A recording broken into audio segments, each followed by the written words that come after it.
14واں پارہ سورہ نحل اللہ کریم فرماتے ہیں وَضَرَبَ اللَّهُ مَثَلًا قَرْيَةً كَانَتْ آمِنَةً مُطْمَئِنَّةً يَأْتِيهَا رِزْقُهَا رَغَدًا مِّن كُلِّ مَكَانٍ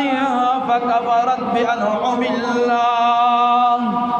فَأَذَاقَهَا اللَّهُ لِبَاسَ الْجُوعِ وَالْخَوْفِ بِمَا كَانُوا يَصْنَعُونَ۔ اللہ کریم مثال بیان کرتے ہیں کہ ایسی بستی کی کہ جس کے رہنے والے امن کے اندر تھے،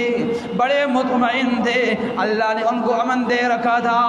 رزق کے لحاظ سے بھی بڑے مطمئن تھے۔ یَأْتِیہَا رِزْقُهَا رَغَدًا مِّن كُلِّ مَکَانٍ، ہر جگہ سے صبح کے وقت ان کو رزق ملتا، فراوانی تھی، لیکن فَكَفَرَتْ بِأَنْعُمِ اللَّهِ، جب انہوں نے اللہ کی نعمت کی ناشکری کر دی، اللہ کی نعمت کی ناقدری کر دی، تو اللہ کریم کیا فرماتے ہیں فَأَذَاقَهَا اللَّهُ لِبَاسَ الْجُوعِ وَالْخَوْفِ، پہلے فرمایا آمنتن، میں نے ان کو امن دیا تھا، کوئی خوف نہیں تھا، جب امن کی ناشکری کر دی اللہ کریم فرماتے ہیں میں نے خوف کا لباس انہیں پہنا دیا۔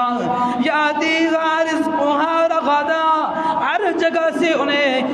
فراوانی کے ساتھ رزق مل جایا کرتا تھا، مال فراوانی کے ساتھ مل جایا کرتا تھا، لیکن جب انہوں نے اللہ کی نافرمانی شروع کر دی اللہ کریم فرماتے لباس الخوف والجوع، میں نے بھوک کو ان کا لباس بنا دیا۔ اللہ کریمہ کیوں بنایا؟ تو نے کیوں ظلم کیا؟ اللہ کریم فرماتے بما کانوا یصنعون، یہ میں نے نہیں کیا بلکہ یہ ان کے اپنے عملوں کی وجہ سے سب کچھ ہوا ہے۔ وَلَتُسْأَلُنَّ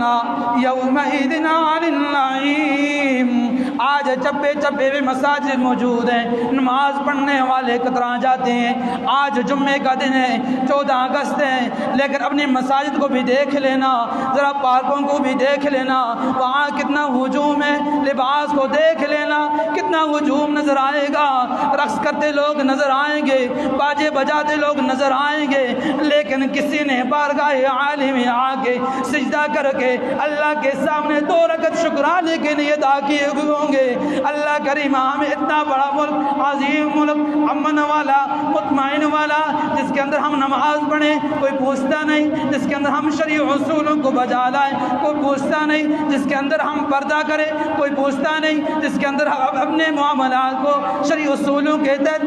ادا کریں کوئی پوچھتا نہیں، ہم اپنے والدین کے حقوق کو ادا کریں کوئی پوچھتا نہیں، لیکن اگر ہم ان تمام نعمتوں کو پامال کر کے اللہ کی ناشکری کریں گے، یقیناً ایک ایسا دن آئے گا ہمارے دلوں میں کفار کا خوف بیٹھ جائے گا، ہمارا رزق تنگ ہو جائے گا۔ اللہ کریم نے ایک بہت بڑی نعمت دی ہے، اگر اس نعمت کو ہم صحیح نہیں مانیں گے، نعمت کی قدر نہیں کریں گے، تو اللہ کریم پھر ہم پہ لباس الجوع والخوف، خوف بھی آئے گا، پھر بھوک بھی ہوگی۔